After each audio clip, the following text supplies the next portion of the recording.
وہ دودھ والے گلاس کی تفصیل بہت دلچسپ ہے۔ ان کی بیوی اس پر کچھ پڑھ کر پھونکتی ہیں تاکہ وہ محفوظ رہیں۔ لیکن وہ اسے پیتے نہیں ہیں۔ ان کی منطق یہ ہے کہ اگر میزائل اور گنیں انہیں نہیں بچا سکتی تو یہ دودھ کا گلاس کیا کرے گا؟ اور یہی کشمکش ان کی پوری شخصیت میں نظر آتی ہے۔ اس کے فوراً بعد ہم انہیں جرنلوں کے ساتھ ایک میٹنگ میں دیکھتے ہیں۔ میٹنگ کا آغاز تلاوت سے ہوتا ہے اور ISI چیف جنرل اختر انگریزی ترجمہ پڑھتے ہوئے ان دی نیم آف گاڈ کہتے ہیں۔ اور جنرل ضیاء انہیں وہیں روک دیتے ہیں۔ جی، اور یہاں سے جو بحث شروع ہوتی ہے وہ طنز کی انتہا ہے۔ اللہ اور گاڈ کے فرق پر ایک طویل لیکچر۔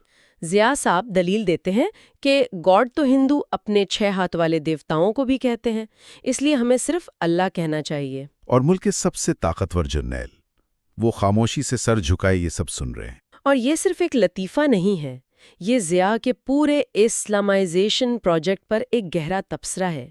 وہ نعروں اور لفظی بحثوں میں اتنے الجھے ہوئے ہیں کہ ملک کے اصل مسائل کہیں پیچھے رہ گئے ہیں۔ وہ سب خاموش ہیں، لیکن ان کی خاموشی میں اتفاق نہیں بلکہ بے بسی ہے۔ بے بسی اور شاید تمسخر بھی۔ یہ وہ صورتحال ہے جہاں بادشاہ کو کوئی یہ نہیں بتا سکتا کہ اس نے کپڑے نہیں پہنے ہوئے۔ تو ایک طرف آرمی ہاؤس میں یہ بحث چل رہی ہے اور دوسری طرف علی شوہری ایک بالکل مختلف آزمائش سے گزر رہا ہے۔ بالکل، کہانی واپس علی کی طرف آتی ہے۔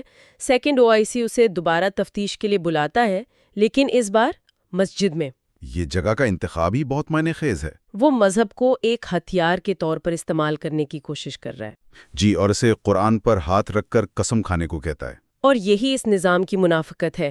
ایک طرف ضیاء مذہب کا نام لے کر حکومت کر رہے ہیں اور دوسری طرف ان کے افسر اسی مذہب کو ایک دھمکی کے طور پر استعمال کر رہے ہیں۔ لیکن علی قسم کھانے سے انکار کر دیتا ہے۔ جی، اور اس کی وجہ بھی اپنے والد کی ایک نصیحت ہے، کبھی سچ بولتے ہوئے بھی قرآن پر قسم نہ کھانا۔ یہ ایک بہت گہری بات ہے۔ اس کا کیا مطلب ہو سکتا ہے؟ اس کا مطلب یہ ہے کہ جب آپ کو سچ بولنے کے لیے بھی مقدس کتاب کی قسم کھانی پڑے تو اس کا مطلب ہے کہ نظام میں سچ کی کوئی قدر ہی نہیں رہی، اعتماد ختم ہو چکا ہے۔ اور پھر ہمیں یاد دلایا جاتا ہے کہ جب کرنل شگیری کی لاش ملی تھی تو ان کی میز پر قرآن کھلا پڑا تھا۔ جی، یہ تفصیل اس پورے منظر کو اور بھی پراسرار اور تکلیف دہ بنا دیتی ہے۔ علی کا انکار صرف ایک حکم عدولی نہیں بلکہ اس پوری منافقت کو مسترد کرنا ہے۔ یہاں یہ بھی واضح ہوتا ہے کہ کہانی میں بین الاقوامی کھلاڑی بھی شامل ہیں۔ امریکی سفیر آرنلڈ رافائل اور CIA چیف کا ذکر آتا ہے۔ ہاں، جنرل اختر انہیں ہمارے امریکی دوست کہتے ہیں، جس میں ایک واضح طنز چھپا ہے۔ یہ اس بات کا اشارہ ہے کہ یہ صرف پاکستان کی اندرونی کہانی نہیں ہے۔ اس وقت افغانستان کی جنگ بھی عروج پر تھی۔ جی، پاکستان اور امریکہ قریبی اتحادی تھے، لیکن اس اتحاد میں بھی شک اور سازش کے عناصر موجود تھے۔ حنیف ہمیں بتا رہی ہیں کہ جنرل ضیاء کو صرف اندرونی دشمنوں کا ہی خوف نہیں تھا بلکہ وہ اپنے دوستوں سے بھی محتاط تھے۔ تو پہلے باب کے اختتام تک اسٹیج پوری طرح سے تیار ہو چکا ہے۔ ہمارے پاس 2 مرکزی کردار ہیں، علی شیگری اور جنرل ضیاء۔ دونوں اپنی اپنی سازشوں اور خوف میں جکڑے ہوئے ہیں۔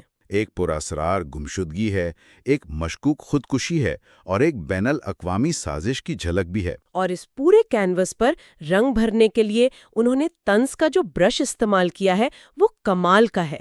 یہ طنز صرف ہنسانے کے لیے نہیں ہے، یہ ایک ایسا آلہ ہے جس سے وہ طاقت کے ڈھانچے کو چیر کر اس کے اندر کی حقیقت دکھاتی ہیں۔ وہ دکھاتے ہیں کہ کس طرح ایک فوجی آمیریت خوف، وہم اور مضحکہ خیز اصولوں پر چلتی ہے۔ جی، ایک ایسی دنیا جہاں ایک نظم قومی سلامتی کا مسئلہ بن سکتی ہے اور اللہ بمقابلہ گاڈ کی بحث قومی پالیسی پر حاوی ہو سکتی ہے۔ تو مجموعی طور پر پہلا باب صرف کرداروں کا تعارف نہیں کراتا بلکہ یہ اس پوری دنیا کا تعارف کراتا ہے جس میں یہ کردار رہتے ہیں۔ ایک ایسی دنیا جہاں حقیقت اور افواہ میں فرق کرنا تقریباً ناممکن ہے۔ بالکل، اور یہی اس ناول کی سب سے بڑی طاقت ہے۔ یہ آپ کو ہنساتا بھی ہے اور سوچنے پہ مجبور بھی کرتا ہے۔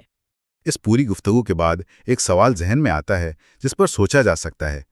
جب ایک ریاست میں سرکاری بیانیہ اور اصل حقیقت میں زمین آسمان کا فرق ہو تو ایک فرد سچ اور سازش میں کیسے فرق کر سکتا ہے؟ اور کیا اس ماحول میں طنزی سچ بولنے کا واحد محفوظ ذریعہ رہ جاتا ہے؟ تو پچھلی بار ہم نے بات کی تھی ایک نوجوان کیڈٹ علی شیگری کی جو فوجی اکیڈمی کی دیواروں کے پیچھے تھا۔ جی، لیکن آج ہم اس اکیڈمی سے نکل کر سیدھا چلتے ہیں اقتدار کے بالکل مرکز میں۔ تاریخ ہے 15 جون 1988 اور ہمارے سامنے ہے جنرل محمد ضیاء الحق۔ بالکل، اور یہ جو باب 2 ہے نا، یہ ایک طرح سے یہ کوئی سیاسی تاریخ نہیں ہے، یہ ایک نفسیاتی پورٹریٹ ہے۔ ہاں، ہمارا مقصد بھی یہی ہے کہ اس شخص کی ذہنیت کو سمجھیں، اس کی صبح کیسی ہوتی تھی، وہ طاقت کو کیسے دیکھتے تھے۔ اور یہ ذرائع ہمیں پردے کے پیچھے لے جاتے ہیں، ایک ایسی جگہ جہاں بہت کم لوگوں کی رسائی تھی۔ تو چلیں یہیں سے شروع کرتے ہیں۔ آرمی ہاؤس راولپنڈی، ایک پرانی نو آبادیاتی کوٹھی۔ دلچسپ بات یہ ہے کہ اسلام آباد میں ایک نیا شاندار پریزیڈنٹ ہاؤس تیار تھا۔ جی بالکل تیار تھا، لیکن وہ وہاں نہیں گئے۔ کیوں؟ ذرائع کیا بتاتے ہیں؟ وہ کہتے تھے کہ یہ محل اس غریب قوم کے ایک عاجز حکمران کے لیے بہت زیادہ شاہانہ ہے۔ اچھا، تو یہاں پہلا سوال یہی اٹھتا ہے، کیا یہ واقعی عاجزی تھی یا ایک بہت سوچا سمجھا عوامی تاثر بنانے کی کوشش؟ یہی تو اس باب کا مرکزی نقطہ ہے۔ بظاہر تو یہ عاجزی لگتی ہے، لیکن جب ہم تفصیلات میں جاتے ہیں تو تصویر بہت پیچیدہ ہو جاتی ہے۔ اچھا، جیسے کہ؟ دیکھیں، وہ جس کمرے میں سوتے ہیں وہاں فوج کا دیا ہوا ایک سادہ سا بستر ہے، ان کی بیوی ان کے ساتھ ہیں، مطلب ایک بہت ہی عام گھریلو سا منظر ہے۔ ٹھیک ہے۔ لیکن پھر ایک تفصیل آتی ہے جو سب کچھ بدل دیتی ہے۔ ان کے بستر کے پاس میز پر رکھا ہوا دودھ کا ایک گلاس۔ دودھ کا گلاس؟ یہ تو ایک بہت معمولی بات لگتی ہے۔ لیکن ہے نہیں۔ ذرائع بتاتے ہیں کہ اس گلاس کی ایک پوری تاریخ ہے۔ جب ان کی نئی شادی ہوئی تھی تو ان کی بیوی محبت کے اظہار میں یہ گلاس رکھتی تھیں۔ اچھا۔ کچھ سالوں بعد جب وہ فوج میں اپنے دوستوں کے ساتھ دیر تک محفلیں جماتے تھے تو یہی دودھ صبح کے خمار کا علاج بن گیا۔ اور اب 1988 کی اس صبح میں؟ اب اس کا مطلب کچھ اور ہی تھا۔ اب یہ ایک تعویذ بن چکا تھا۔ ایک تعویذ؟ مطلب میں سمجھا نہیں۔ مطلب یہ کہ اب وہ اسے پیتے نہیں تھے۔ پیتے نہیں تھے؟ نہیں، انہیں شبہ تھا، ایک وہم تھا کہ ان کے دشمن انہیں زہر دے سکتے ہیں۔ تو ان کی بیوی ہر رات یہ گلاس رکھتی تھی تاکہ اگر کوئی زہر ملانے کی کوشش کرے تو وہ اس دودھ میں ملائے جسے وہ پیتے ہی نہیں۔ یہ تو دماغ ہلا دینے والا تضاد ہے۔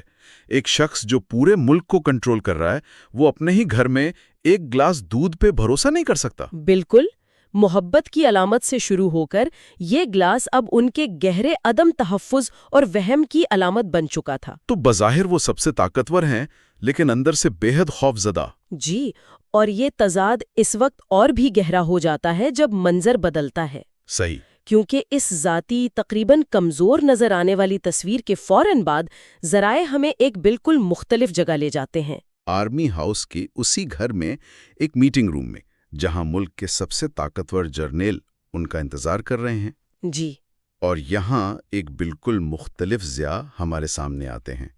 میٹنگ شروع ہوتی ہے، لیکن کسی فوجی معاملے سے نہیں بلکہ تلاوت قرآن پاک سے۔ ہاں، اور ذرائع بتاتے ہیں کہ اس سے جرنیلوں میں ایک عجیب سی بے چینی پھیل جاتی ہے۔ بے چینی؟ وہ کیوں؟ دیکھیں، ان جرنیلوں کی تربیت ایک الگ ماحول میں ہوئی تھی۔ برطانوی روایات والی فوج، پریڈ، فوجی مشقیں، رات کی ضیافتیں، ان کے لیے یہ مذہبی مباحثے، یہ سب کچھ بہت نیا اور غیر آرام دہ تھا۔ اچھا۔ لیکن بات صرف تلاوت پر ختم نہیں ہوتی۔ اس کے بعد وہ اللہ اور گاڈ کے فرق پر ایک پورا لیکچر شروع کر دیتے ہیں۔ یہ تو بہت ہی غیر معمولی بات ہے نا؟ بہت غیر معمولی۔ آخر ایک فوجی میٹنگ میں اس قسم کی مذہبی بحث کا کیا مقصد ہو سکتا ہے؟ ان کا رد عمل خاموش تھا، لیکن ذرائع کے مطابق بہت شدید تھا۔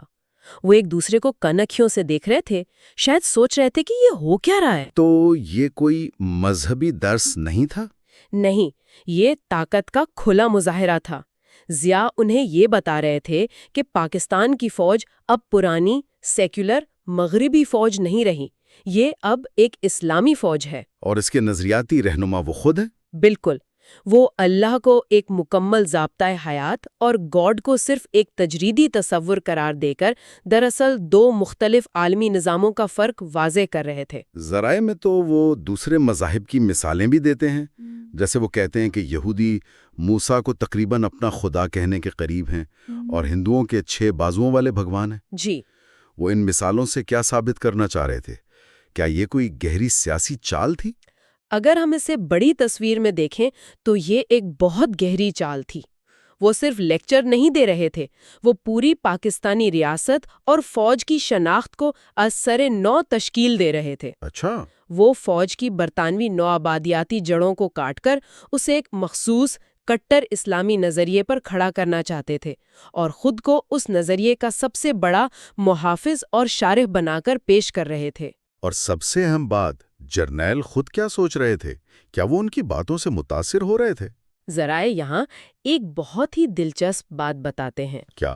جرنیلوں میں سے ایک، جو ان کے بہت قریب سمجھا جاتا تھا، وہ اپنے ذہن میں سوچتا ہے کہ ضیاء ایک بڑبولا بے وقوف ہے۔ بڑبولا بے وقوف؟ جی، یہ ایک چھوٹا سا جملہ ہے لیکن یہ بہت کچھ بتاتا ہے۔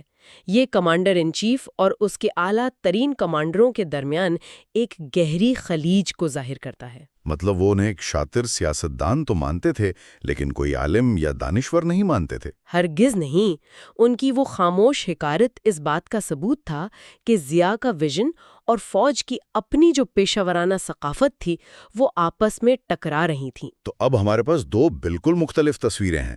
ایک طرف گھر میں ایک محتاط وہمی شوہر جی، جو زہر کے ڈر سے دودھ تک نہیں پیتا، اور دوسری طرف اپنے سب سے طاقتور جرنیلوں کو مذہب کا درس دیتا ایک آمر۔ ان دونوں کو جوڑا کیسے جائے؟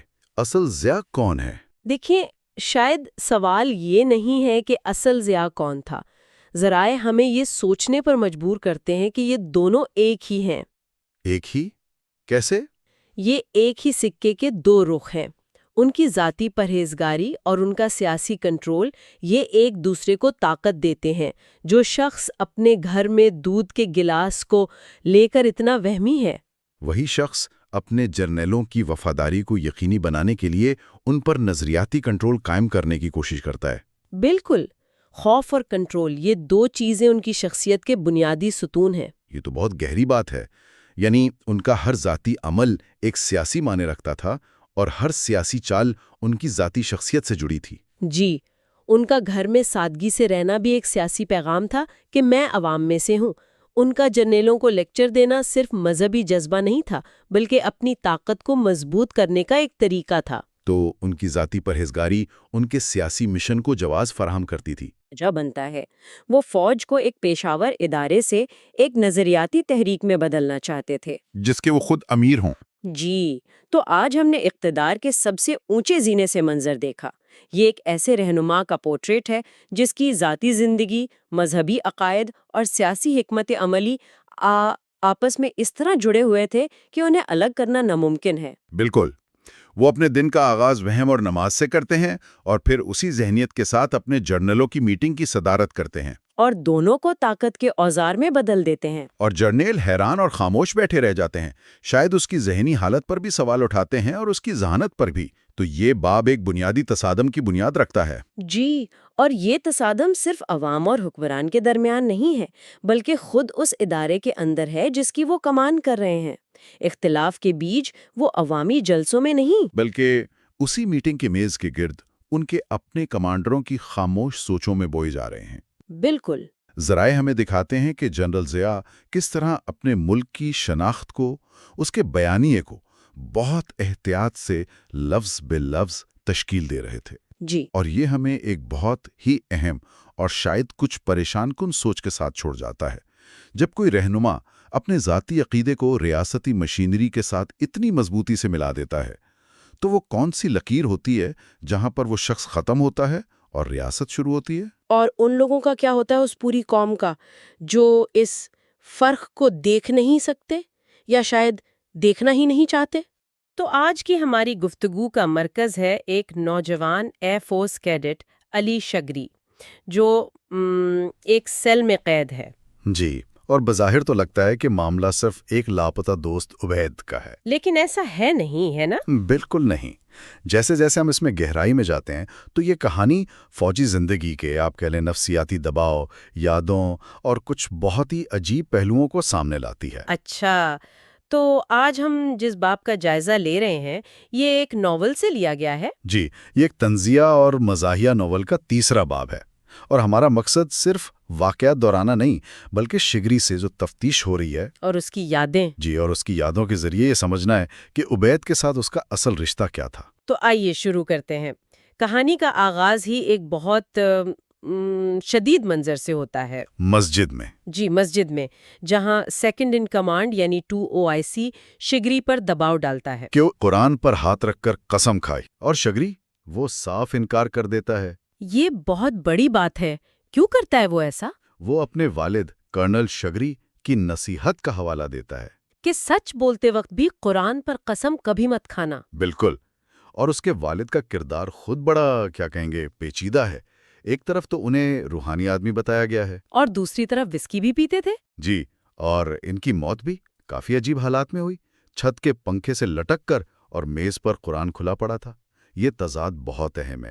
یہ تو پورے نظام پر ایک سوالیہ نشان ہے۔ صحیح، اور اسی نصیحت کی وجہ سے شگری ایک چال چلتا ہے۔ وہ ISI کی تفتیش سے بچنے کے لیے خود مدد کی پیشکش کرتا ہے نا؟ جی، وہ سیکنڈ OIC سے کہتا ہے کہ میں خود عبید کو تلاش کرنے میں مدد کروں گا۔ تو ایک طرف یہ ذہنی دباؤ اور دوسری طرف تنہائی، بالکل، اسے سیل میں ایک پرانا ریڈرز ڈائجسٹ دیا جاتا ہے۔ اور وہ اس میں ہیومر ان یونیفارم جیسے مضامین پڑھتا ہے جو اس کی اپنی حالت پر ایک طنز کی طرح ہیں۔ جی، اور وہیں وہ اسکیپ فرام کولڈٹس کا مضمون پڑھتے ہوئے ماضی میں کھو جاتا ہے۔ اور اسے عبید کی پہلی ملاقات یاد آتی ہے۔ کیا آمد تھی اس کی! لاجواب، مطلب وہ جعلی لیوائس، ایک چمکدار سلک کی شرٹ، اور گلاب کے ڈیزائن والا رومال، وہ باقی کیڈٹ سے بالکل ہی مختلف لگ رہا تھا۔ اور اس کی قیمت اسے فوراً چکانی پڑتی ہے۔ جی، سر ٹونی نامی انسٹرکٹر اس کی سب کے سامنے بہت بری طرح تذلیل کرتا ہے۔ اسے بیلٹ سے مارا جاتا ہے اور وہ رومال اس کے منہ میں ٹھونس دیا جاتا ہے۔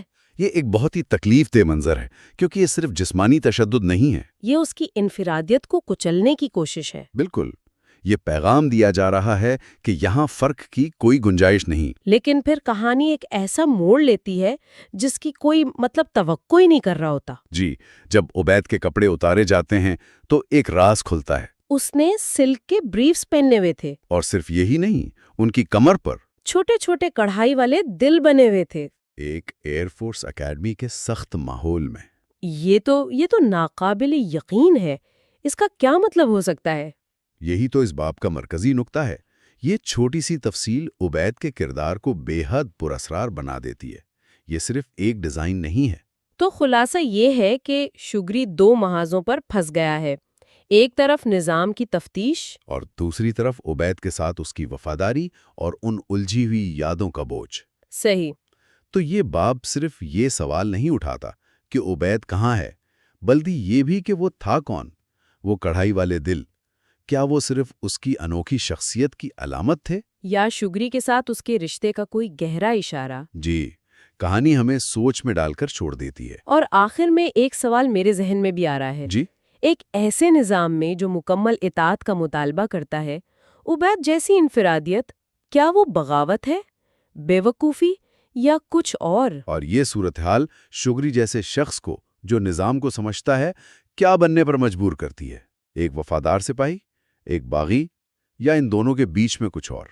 آج ہم ناول کے چوتھے باب پر بات کر رہے ہیں، اور اس میں ایک سوال ہے جو شروع سے ہی ذہن میں بیٹھ جاتا ہے۔ جی، ملک کا سب سے طاقتور شخص اپنے سیکیورٹی چیف سے پوچھتا ہے، مجھے کون مارنا چاہتا ہے؟ اور یہ سوال دیکھیں کسی عام جگہ پر نہیں پوچھا جا رہا، یہ آرمی ہاؤس کے اندر کی بات ہے جہاں کوڈ ریڈ لگا ہوا ہے۔ یعنی ایک مکمل لاک ڈاؤن۔ بالکل۔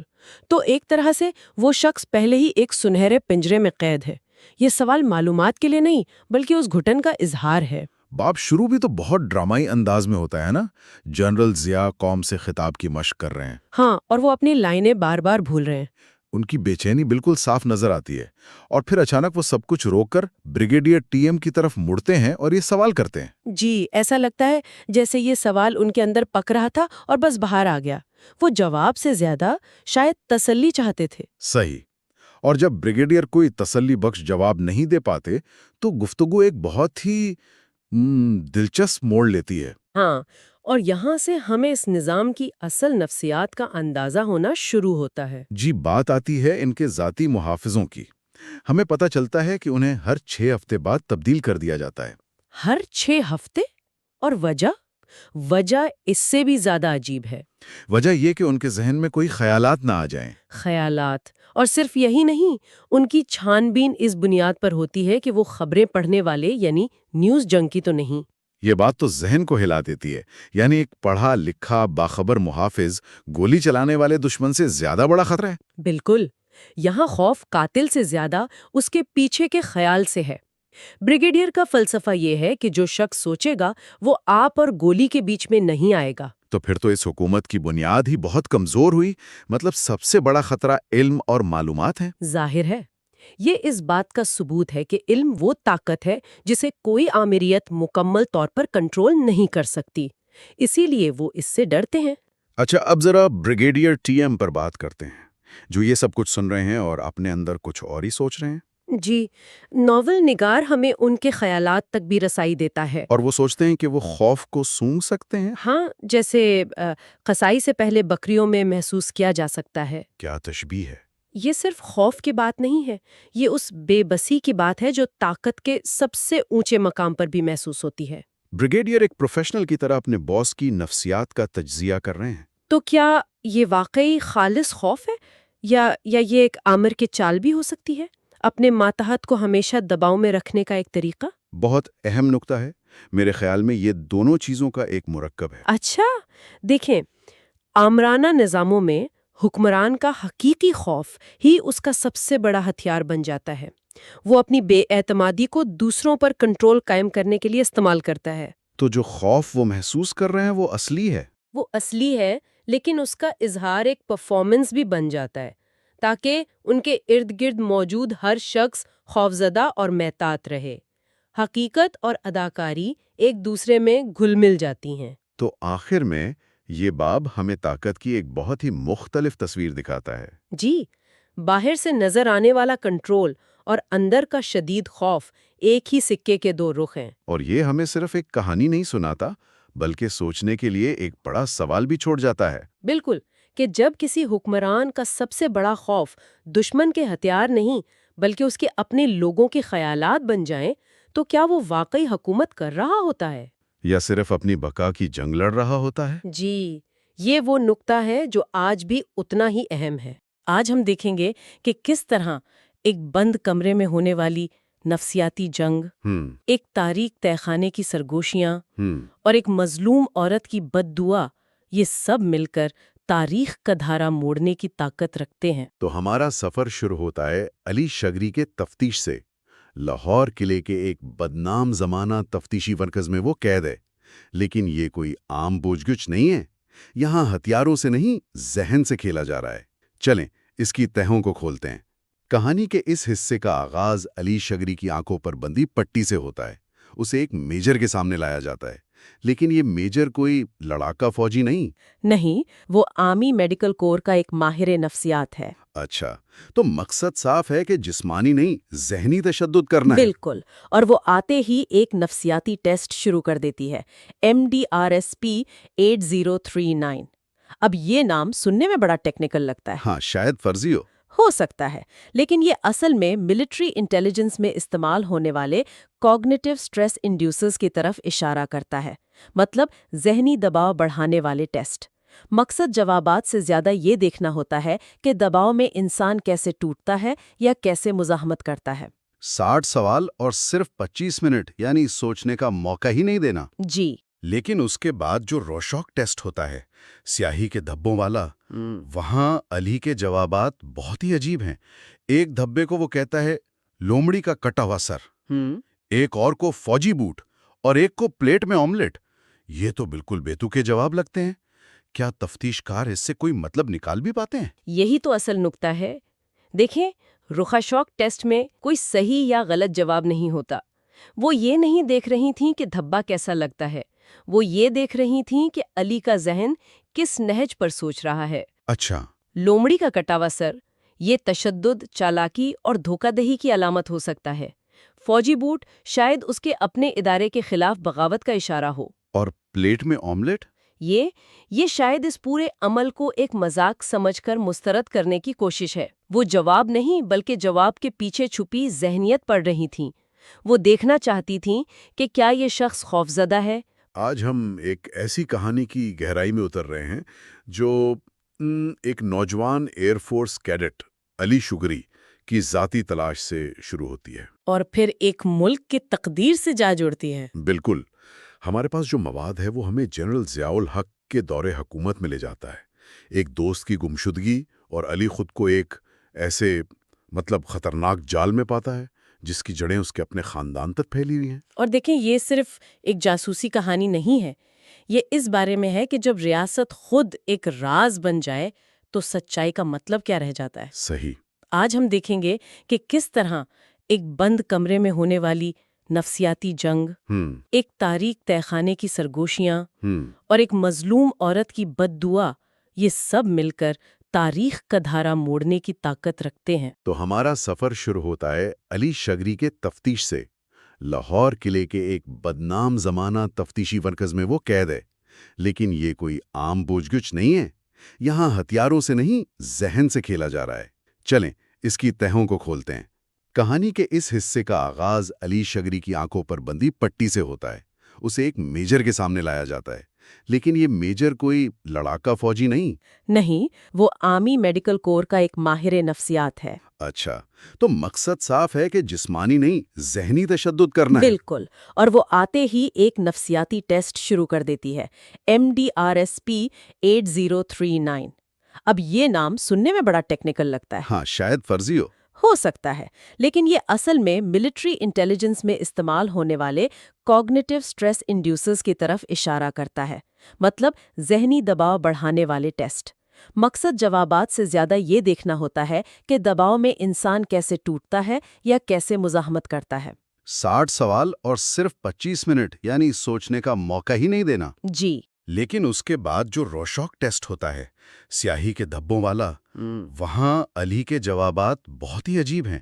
ایک دھبے کو وہ کہتا ہے لومڑی کا کٹا ہوا سر، ایک اور کو فوجی بوٹ، اور ایک کو پلیٹ میں آملیٹ۔ یہ تو بالکل بیتوکے جواب لگتے ہیں۔ کیا تفتیش کار اس سے کوئی مطلب نکال بھی پاتے ہیں؟ یہی تو اصل نکتہ ہے۔ دیکھیں، روشوک ٹیسٹ میں کوئی صحیح یا غلط جواب نہیں ہوتا۔ وہ یہ نہیں دیکھ رہی تھیں کہ دھبا کیسا لگتا ہے، وہ یہ دیکھ رہی تھیں کہ علی کا ذہن کس نہج پر سوچ رہا ہے۔ اچھا، لومڑی کا کٹاوا سر، یہ تشدد، چالاکی اور دھوکہ دہی کی علامت ہو سکتا ہے۔ فوجی بوٹ شاید اس کے اپنے ادارے کے خلاف بغاوت کا اشارہ ہو۔ اور پلیٹ میں آملیٹ؟ یہ شاید اس پورے عمل کو ایک مذاق سمجھ کر مسترد کرنے کی کوشش ہے۔ وہ جواب نہیں بلکہ جواب کے پیچھے چھپی ذہنیت پڑھ رہی تھیں۔ وہ دیکھنا چاہتی تھیں کہ کیا یہ شخص خوفزدہ ہے، باغی ہے، یا پھر ان سب سے بالاتر ہو کر ان کا مذاق اڑا رہا ہے۔ اور اسی نفسیاتی کھیل کے دوران جب انہیں لگتا ہے کہ وہ علی کو سمجھ نہیں پا رہے، وہ اپنا سب سے بڑا پتہ کھیلتے ہیں۔ جی، علی کو ایک ایسے کمرے میں لے جایا جاتا ہے جو کسی ٹارچر چیمبر سے کم نہیں، لیکن وہاں تشدد کے اوزاروں سے زیادہ خوفناک چیز ایک فائل ہے۔ وہ فائل اس کے والد مرحوم کرنل کلی شگری کی ہے، اور اس پر جلی حروف میں لکھا ہے تفتیشی مرکز لاہور قلعہ۔ اوہ! یہ نام سنتے ہی علی کے پیروں تلے زمین نکل جاتی ہے، کیونکہ اس دور میں لاہور قلعہ صرف ایک تاریخی عمارت نہیں تھا، بلکہ سیاسی قیدیوں پر تشدد کے لیے بدنام ترین جگہوں میں سے ایک تھا۔ یہ نام سننا ہی اپنے آپ میں ایک ذہنی اذیت تھی۔ ایک منٹ، تو جس باپ کو وہ ہیرو سمجھتا تھا، اسی نے وہ ٹارچر سیل بنوایا تھا اور وہ اسے چلاتا بھی تھا۔ جی، یہی انکشاف ہوتا ہے۔ یہ تو کسی بھی بیٹے کے لیے ناقابل یقین صدمہ ہوگا۔ اس انکشاف کے بعد تو کہانی کی سمت ہی بدل جاتی ہے نا؟ بالکل بدل جاتی ہے۔ یہ وہ لمحہ ہے جہاں علی کی ذاتی تلاش ایک قومی المیے سے جڑ جاتی ہے۔ اس کا باپ، جو اس کے لیے قربانی کی علامت تھا، وہ دراصل ریاست کے جبر کا ایک پرزہ تھا۔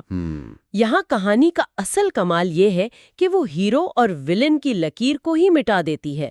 کرنل شگری کا کردار اس بات کی نشاندہی کرتا ہے کہ کس طرح ریاست اپنے افسران کو ظلم کرنے کا اختیار دیتی ہے اور پھر انہی کے اعمال کو انہی کی ذاتی کمزوری بنا کر پیش کرتی ہے۔ صحیح۔ یہ فرد کا نہیں بلکہ پورے سسٹم کا المیہ ہے۔ علی اب صرف اپنے دوست کا قاتل نہیں ڈھونڈ رہا، وہ اپنے باپ کی روح کے اندر چھپے ہوئے راکشس کو سمجھنے کی کوشش کر رہا ہے۔ تو ہم نے دیکھا کہ ریاست پہلے ذہن پر حملہ کرتی ہے، لیکن جب نفسیاتی کھیل ناکام ہو جائے یا ایک ایسی تلخ سچائی سامنے آ جائے جو سب کچھ بدل دے، تو اگلا قدم کیا ہوتا ہے؟ مکمل تنہائی۔ جی، کہانی کا اگلا حصہ ہمیں جسمانی قید کے ذریعے ذہنی اذیت کی ایک اور سطح پر لے جاتا ہے۔ نفسیاتی جانچ کے بعد علی کو لاہور کے لے کے ایک قدیم مکمل تاریک تہخانے میں پھینک دیا جاتا ہے۔ مغل دور کی کوئی کوٹری، جہاں نہ روشنی ہے، نہ آواز، نہ وقت کا احساس۔ یہ حواس خمسہ پر حملہ ہے۔ مقصد یہ ہوتا ہے کہ انسان کو اس کی اپنی ذات کے اندر قید کر دیا جائے، جہاں اس کے خوف ہی اس کے سب سے بڑے دشمن بن جائیں۔ لیکن اسی مکمل خاموشی اور تاریکی میں اسے دیوار سے ایک کھٹکے کی آواز آتی ہے، دیوار کی ایک ڈھیلی اینٹ، اور اس کے ذریعے وہ اپنے پڑوسی قیدی سے رابطہ قائم کر لیتا ہے۔ اور یہ پڑوسی قیدی اس کہانی میں جبر کی ایک زندہ مثال ہے۔ وہ بتاتا ہے کہ وہ آل پاکستان سویپرز یونین کا سیکریٹری جنرل ہے اور پچھلے 9 سال سے یہاں قید ہے۔ 9 سال سے؟ بغیر کسی مقدمے کے؟ بغیر کسی مقدمے، بغیر کسی ثبوت کے۔ الزام صرف اتنا تھا کہ وہ جنرل ضیاء کے خلاف ایک سازش کا حصہ تھا۔ 9 سال ایک انسان کی زندگی سے یوں ہی مٹا دیے گئے۔ یہ تو خود ایک خوفناک حقیقت ہے، لیکن اصل جھٹکا تو اس کے بعد لگتا ہے جب علی اس سے پوچھتا ہے کہ اس سے تفتیش کس نے کی تھی، تو وہ ایک نام لیتا ہے۔ ایک ایسا نام جو علی کی دنیا کو ہمیشہ کے لیے تباہ کر دیتا ہے۔ وہ کہتا ہے مجھ سے تفتیش کرنے والا ضیاء کا دایاں ہاتھ کرنل شگری تھا۔ اس نے میرے اعضائے مخصوصہ پر بجلی کے تار لگائے تھے۔ ناقابل تصور، جس باپ کی موت کا وہ بدلہ لینے نکلا تھا، وہی اس بے گناہ قیدی کا جلاد تھا، اس کا ہیرو، کسی اور کی کہانی کا ولن تھا۔ تو اب وہ کیا کرے؟ یہ انکشاف علی کو اس اخلاقی دوراہے پر لا کھڑا کرتا ہے کہ انصاف کس کے لیے مانگا جائے، اپنے باپ کی موت کا یا اس قیدی پر ہوئے ظلم کا؟ آپ نے بہت اہم نکتہ اٹھایا ہے۔ یہ لمحہ کہانی کو ایک سادہ انتقام کی داستان سے اٹھا کر اخلاقیات کی ایک پیچیدہ بحث میں بدل دیتا ہے۔ اب علی کا مقصد صرف سچ جاننا نہیں رہا، بلکہ یہ سمجھنا ہے کہ سچائی کی نوعیت کیا ہے۔ مطلب کیا ایک شخص بے وقت ایک محبت کرنے والا باپ اور ایک بے رحم جلاد ہو سکتا ہے؟ اور اگر ہو سکتا ہے تو اس کی وفاداری کس کے ساتھ ہونی چاہیے؟ اپنے خون کے رشتے کے ساتھ یا انسانیت کے ساتھ؟ سچائی کا سامنا کر رہا ہے، این اسی وقت ملک کا سب سے طاقتور شخص بھی ایک ایسی سچائی سے بھاگ رہا ہے جسے وہ چھپا نہیں پا رہا ہے۔ بالکل۔ کہانی کا رخ اب تہخانے سے نکل کر آرمی ہاؤس کی روشن راہداریوں کی طرف مڑتا ہے، جہاں بحران کی نوعیت بالکل مختلف ہے۔ ایک قیدی ہے جسے سچائی کا سامنا کرنے پر مجبور کیا جا رہا ہے، اور دوسری طرف ایک عامر ہے جو سچائی کو دبانے کی ہر ممکن کوشش کر رہا ہے۔ نیو یارک ٹائمز میں بلائنڈ زینب نامی خاتون پر ایک مضمون چھپتا ہے جس کا عنوان ہے خالص سرزمین میں اندھا انصاف۔ جی، اور یہ مضمون ضیاء حکومت کے عدالتی نظام پر ایک کاری ضرب ہے۔ اور جنرل ضیاء کا رد عمل بہت قابل غور ہے۔ وہ اسے فوراً مغربی پریس کی سازش قرار دیتے ہیں۔ اور جب ان کا وزیر اطلاعات انہیں بتاتا ہے کہ اخبار کا مالک یہودی ہے، تو وہ اسے یہودی پروپیگنڈا کہہ کر مسترد کر دیتے ہیں۔ یہ ایک کلاسیکی آمرانہ ذہنیت ہے نا، کسی بھی تنقید کو اندرونی ناکامی تسلیم کرنے کے بجائے ایک بیرونی حملہ قرار دینا۔ بالکل، یہ اپنی ذمہ داری سے بچنے کا ایک آزمودہ طریقہ ہے۔ لیکن دلچسپ بات یہ ہے کہ ان کا بحران صرف سیاسی نہیں ہے، اسی وقت ان کی ذاتی زندگی میں بھی ایک طوفان آ جاتا ہے۔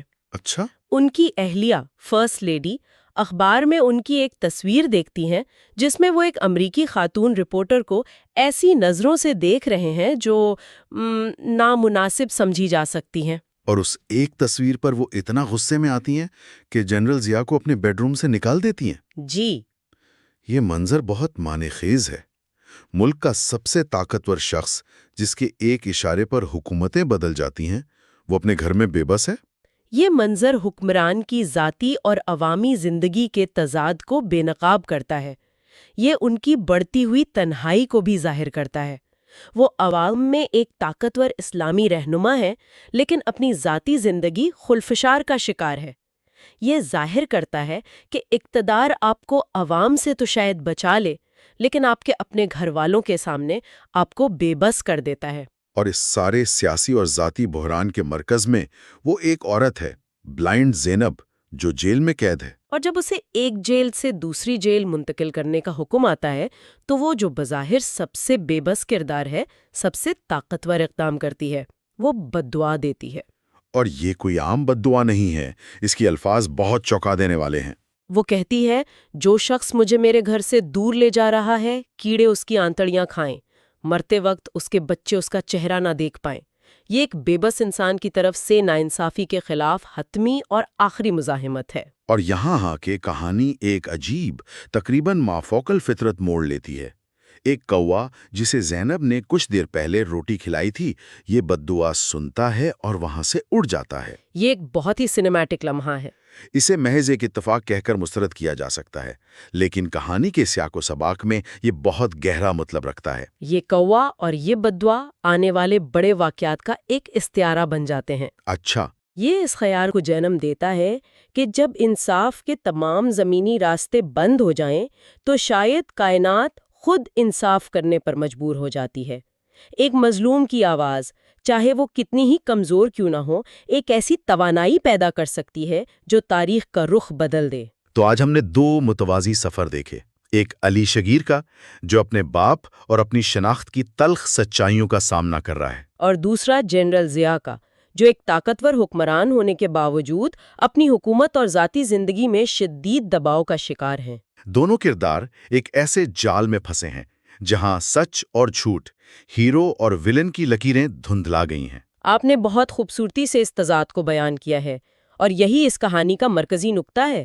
ایک نوجوان سچائی کی تلاش میں گہرائی میں اتر رہا ہے، جبکہ ایک آمر سچائی کو سطح پر آنے سے روکنے کی کوشش کر رہا ہے۔ اور ان دونوں کے درمیان بلائنڈ زینب، جی، بلائنڈ زینب جیسی ایک عام عورت کی کہانی ہے جس کی بد دعا شاید اس پوری بساط کو الٹنے والی ہے۔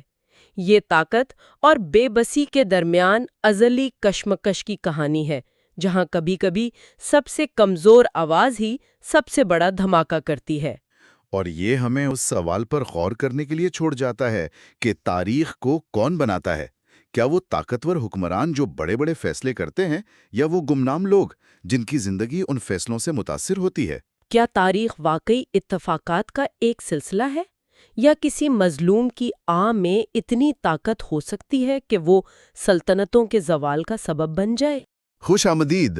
آج ہم ایک ایسے حادثے کی کہہ لیں کہ انیٹمیکل انویسٹیگیشن کریں گے جو ابھی تک ہوا ہی نہیں، جو ہونے والا ہے۔ ہاں، جو ہونے والا ہے۔ ہم محمد حنیف کے شہرہ آفاق novel a case of exploding mangoes کے ان ابواب میں غوطہ لگائیں گے جہاں جنرل ضیاء کے طیارے کے گرنے سے پہلے تمام ممکنہ مجرم، جی، ایک نابینا قیدی، ایک طاقتور جنرل اور ایک ناراض بیٹا، سب ایک ہی جگہ یعنی بہاولپور کی طرف بڑھ رہے ہیں۔ ہم کوشش کریں گے سراغ جوڑنے کی کہ 17 اگست کو جو کچھ ہونے جا رہا ہے وہ تاریخ تھی، سازش، یا پھر جادو۔ اور یہی اس ناول کا کمال ہے نا، کہ یہ آپ کو کوئی ایک جواب نہیں دیتا، بالکل نہیں۔ یہ آپ کو تمام ممکنہ جوابات ایک ساتھ دکھا دیتا ہے۔ اور ابواب 17 سے 23 خاص طور پر اہم ہے کیونکہ یہاں کہانی کی ساری بکھری ہوئی لڑیاں وہ ایک دوسرے سے جوڑنا شروع ہو جاتی ہیں۔ ایک طرف اقتدار کے آوانوں میں سرد جنگ چل رہی ہے تو دوسری طرف ایک جیل کی کوٹری میں ایک بد دعا جنم لی رہی ہے، اور یہ سب کچھ ایک ہی نقطے پر آ کر ملنے والا ہے۔ تو چلیں زینب سے شروع کرتے ہیں۔ اس ناول میں بہت سے عجیب کردار ہیں، لیکن زینب کا کردار مجھے سب سے زیادہ پراسرار لگا۔ جی، ایک نابینا عورت جو سزائے موت کا انتظار کر رہی ہے، لیکن جیل میں اس نے ایک عجیب سا سکون، مطلب اپنی ایک دنیا بنا لی ہے۔ یہ کیا معاملہ ہے؟ دیکھیں، یہ دراصل اسٹیٹ کی بے حسی پر ایک بہت گہرا طنز ہے۔ زینب پر زنا کا الزام ہے، اسے سنگسار کیا جانا ہے، لیکن وہ اپنی کوٹری میں ایسے رہ رہی ہے جیسے یہ اس کا گھر ہو۔ اچھا، وہ دوسرے قیدیوں کے مسائل حل کرتی ہے، چڑیوں کو دانہ ڈالتی ہے، مطلب اس نے سسٹم کے دیے ہوئے خوف کو قبول کرنے سے ہی انکار کر دیا ہے۔ وہ اپنی حقیقت خود بنا رہی ہے، اور یہی چیز طاقتور لوگوں کو، خاص طور پر جنرل ضیاء کو بے چین کرتی ہے۔ اور وہ دھوپ کے چشمے والی تفصیل ہاں، کہ جیلر اسے ایک چشمہ دیتا ہے، اور جب جنرل ضیاء جیل کا دورہ کرتا ہے تو اسے یہ دیکھ کر شدید چڑ ہوتی ہے کہ ایک سزائے موت کی قیدی اتنے آرام سے دھوپ سینک رہی ہے۔ یہ چھوٹی سی بات ہے، لیکن یہ ضیاء کے کردار کے بارے میں بہت کچھ بتاتی ہے۔ بالکل، یہ اس کی پیٹی ٹرینی ہے نا کہ چھوٹی چھوٹی باتوں پر اپنی طاقت جتانا. وہ ایک ملک کا حاکم ہے لیکن ایک نابینا عورت کا سکون اس سے برداشت نہیں ہو رہا. اور پھر زینب کا یہ عقیدہ کہ سنسار کرنے سے وہ نہیں مرے گی کیونکہ شیطان کو آج تک کوئی نہیں مار سکا. یہ اس کی معصومیت بھی ہے اور نظام کے خلاف ایک غیر شعوری مزاحمت بھی ہے. وہ کہہ رہی ہے کہ تم مجھے جسمانی طور پر ختم کر سکتے ہو، میری روح کو نہیں. لیکن پھر کہانی میں ایک موڑ آتا ہے. جب اسے بہاولپور جیل منتقل کرنے کا حکم آتا ہے تو اس کا یہ بنایا ہوا گھر، اس کا سکون، سب کچھ بکھر جاتا ہے. جی. اور اس لمحے وہ ایک بد دعا دیتی ہے جو ناول کے مرکزی واقعات سے جڑ جاتی ہے. جی، وہ کہتی ہے جو مجھے میرے گھر سے دور لے جا رہا ہے کیڑے اس کی آنتڑیاں کھائیں. اب یہاں سے محمد حنیف ایک بہت دلچسپ کام کرتے ہیں. کیا؟ وہ اس بد دعا کو حقیقت کی دنیا سے اٹھا کر مافوق الفطرت یعنی سپر نیچرل دائرے میں لے جاتے ہیں. وہ لکھتے ہیں کہ ایک کوا جسے زینب روز روٹی کھلاتی تھی وہ یہ بد دعا سنتا ہے اور اڑ جاتا ہے. لیکن کیا ناول نگار ہم سے یہ توقع کر رہے کہ ہم اس بات پر لفظی یقین کر لیں کہ ایک کوا ایک بد دعا لے کے اڑ گیا اور اسی وجہ سے صدر کا جہاز گر گیا؟ یہ تو بالکل لوک کہانیوں جیسی بات لگتی ہے. اور یہی تو اصل نقطہ ہے. اچھا؟ حنیف یہ نہیں کہہ رہا کہ ضیاء کی موت بد دعا سے ہوئی تھی. وہ پاکستانی ذہنیت پر تبصرہ کر رہی ہیں. ایک ایسی قوم جو ریاستی بیانیے پر اتنا عدم اعتماد کرتی ہے کہ اسے ایک جرنیل کی سازش سے زیادہ ایک کوے کی کہانی زیادہ قابل یقین لگتی ہے. صحیح. جب ریاست کی سچائی جھوٹی ہو جائے تو لوگ اپنی کہانیاں خود بناتے ہیں. یہ بد دعا اور کوے کی پرواز یہ دراصل عوام کے اجتماعی لاشعور کی علامت ہے جو ایک ظالم حکمران سے نجات چاہتا ہے. یہ بے یقینی ہی اس ناول کا مرکزی خیال ہے. تو ایک طرف تو یہ مافوق الفطرت دھاگا ہے، ایک بد دعا جو ہوا میں سفر کر رہی ہے، لیکن اسی وقت زمین پر ایک تہخانے میں ایک بہت ہی انسانی اور ذاتی ڈرامہ چل رہا ہے علی شگری کے ساتھ. وہ تو ایک تہخانے میں بند ہے، اس کا اس سب سے کیا تعلق بنتا ہے؟ بظاہر کوئی تعلق نہیں، اور یہی حنیف کی چال ہے. علی اپنی الگ جنگ لڑ رہا ہے. اس کے والدین کرنل شگری کی موت ہو چکی ہے جسے وہ خودکشی ماننے سے انکاری ہے. جی، اسے شک ہے کہ اس کے پیچھے بھی ضیاء کا ہاتھ ہے. بالکل، لیکن اس کی قید ایک نیا موڑ لیتی ہے جب اس کی ملاقات دیوار کے پار ایک اور قیدی سے ہوتی ہے. ہاں، آل پاکستان سویپرز یونین کا سیکرٹری جنرل. یہ کردار مزاحیہ بھی ہے اور المناک بھی. جی. وہ 9 سال سے قید ہے صرف اس الزام پر کہ وہ جنرل ضیاء کو مارنے کی سازش کر رہا تھا. ان دونوں کی گفتگو کمال کی ہے. ایک طرف فوجی ذہنیت کا علی اور دوسری طرف ایک عام شہری انقلابی. یہ گفتگو دراصل پاکستان کے 2 مختلف طبقوں کا مکالمہ ہے. علی کے لیے وردی عزت اور حب الوطنی کی علامت ہے. سیکرٹری جنرل کے لیے وردی والے خاکی ہیں یعنی جبر کی علامت. وہ علی کا مذاق اڑاتا ہے کہ تم لوگ تو صرف بوٹ پالش کرنا جانتے ہو. لیکن اس طنزیہ گفتگو میں ایک ایسا لمحہ آتا ہے جب ساری ہنسی ختم ہو جاتی ہے. جب سیکرٹری جنرل کو پتا چلتا ہے کہ علی کے والد کرنل شگری تھے. جی. اور وہ بتاتا ہے کہ کرنل شگری ہی وہ شخص تھا جس نے اسے ٹارچر کیا تھا. یہ پڑھتے ہوئے تو ایک جھٹکا سا لگتا ہے. ایک بیٹے کے لیے یہ سننا کہ جس باپ کو وہ ہیرو سمجھتا تھا وہ کسی کے لیے ایک جلاد تھا. یہ ناول کا ایک انتہائی اہم لمحہ ہے. یہ ذاتی تاریخ اور قومی تاریخ کے ٹکراؤ کو دکھاتا ہے. ایک شخص کا ہیرو دوسرے کا ولن ہوتا ہے. صحیح. ریاست اپنے ہیرو بناتی ہے لیکن ان ہیروز کی بنیاد اکثر ان گنت لوگوں کی ٹوٹی ہوئی ہڈیوں اور چیخوں پر رکھی ہوتی ہے. علی کے لیے سچائی ناقابل برداشت ہے. اس کا اپنے باپ پر، اپنی تربیت پر، پورے فوجی نظام پر اعتماد ہل جاتا ہے، متزلزل ہو جاتا ہے. جی بالکل. اس دریافت کے بعد وہ اپنے پڑوسی سے بات کرنا بند کر دیتا ہے لیکن یہ سچ اس کے اندر کہیں بہت گہرا اتر جاتا ہے. قید کا یہ سلسلہ پھر ایک بہت ہی عجیب زہرانے پر ختم ہوتا ہے جب علی کو اچانک جنرل اختر کے سامنے پیش کیا جاتا ہے. ماحول بالکل کسی 5 اسٹار ہوٹل جیسا ہے لیکن فضا میں تناؤ ہے. جنرل اختر کا علی کو بار بار بیٹا کہنا یہ بہت عجیب لگتا ہے. یہ ایک کلاسک سائیکولوجیکل مینیپولیشن ہے. جنرل اختر علی کے ٹوٹے ہوئے اعتماد کا فائدہ اٹھانا چاہتا ہے. وہ علی کے سامنے ایک شفیق باپ کی تصویر پیش کرتا ہے، اس کے اصلی باپ کی جگہ لینے کی کوشش کرتا ہے. اچھا. اور پھر وہ تقسیم ہند کا قصہ سناتا ہے کہ کس طرح اسے ایک ٹرین میں موجود غیر مسلموں کے قتل عام کو نظر انداز کرنے کا حکم ملا تھا۔ وہ کہتا ہے تاریخ بڑے فیصلے مانگتی ہے اور بعض اوقات ناخوشگوار چیزیں ہوتی ہیں۔ اس کا مقصد کیا ہے؟ کیا وہ علی کو اپنے ساتھ ملانا چاہتا ہے؟ وہ علی کو ذہنی طور پر تیار کر رہی ہے۔ وہ یہ کہہ رہا ہے کہ بڑے مقصد کے لیے یعنی ملک کو بچانے کے لیے اگر ایک ناخوشگوار کام کرنا پڑے جیسے صدر کو راستے سے ہٹانا تو وہ جائز ہے۔ وہ علی کو اپنے جال میں پھنسا رہا ہے، اسے یہ یقین دلا رہا ہے کہ جو بھی منصوبہ بن رہا ہے وہ ملک کے وسیع تر مفاد میں ہے، اور اس سارے کھیل کا مقصد صرف اتنا ہے کہ علی اپنی سائلنٹ ڈرل سکواڈ کے ساتھ بہاولپور جائے، جو ضیاء کے خلاف منصوبے کا ایک چھوٹا سا لیکن اہم حصہ ہے۔ تو اختر علی کے ساتھ مائنڈ گیمز کھیل رہا ہے، لیکن اس کا اصل کھیل تو کہیں اور چل رہا ہے۔ اب ہم سازش کے بالکل مرکز میں آتے ہیں، جہاں جنرل اختر اپنے ہی باس جنرل ضیاء کے خلاف جال بن رہا ہے۔